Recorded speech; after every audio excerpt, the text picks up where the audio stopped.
We would like to extend our commitment to quality service to the most important unit of society, the family.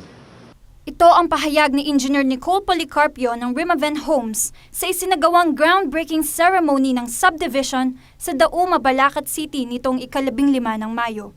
Dekalidad na serbisyo at tahanan umano ang aasahan ng mga Mabalakenyo sa itatayong subdivision. Mabalakenyo kasi ang may-ari ng Rimaven Properties Incorporated na si Ricardo Policarpio. Ayon kay Nicole, ipinatayo umano ni Ricardo ang Rimaven Homes sa 4.2 ektaryang lupain upang mapagserbisyohan ng kanyang mga kababayan. Isa rin sa mga adhikain ng kumpanya ang pagbibigay nito ng tulong sa mga pamilyang nangangailangan ng maayos na tahanan.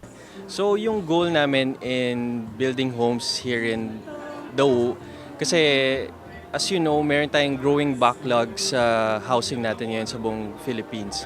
And pagdating ng 2030, there's estimated na mga 6.5 million na houses na hindi natin masuserve.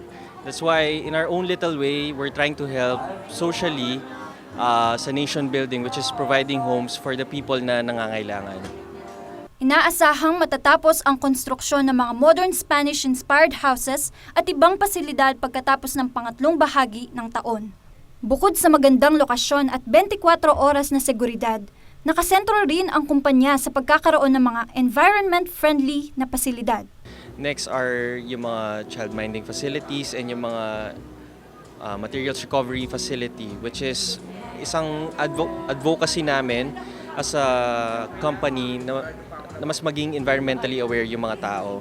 Kasi it's a growing issue na rin sa buong mundo, which is global warming and mga pagtatapon lang basta-basta.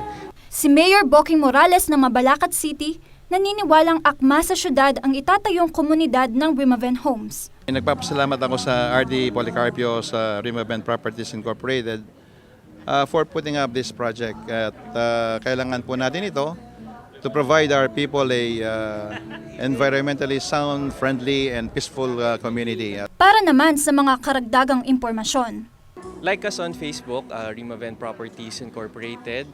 Then stay tuned sa Facebook page namin for our mga announcement. ako si Jomai Canlas, alerto, alisto sa pagbabalita.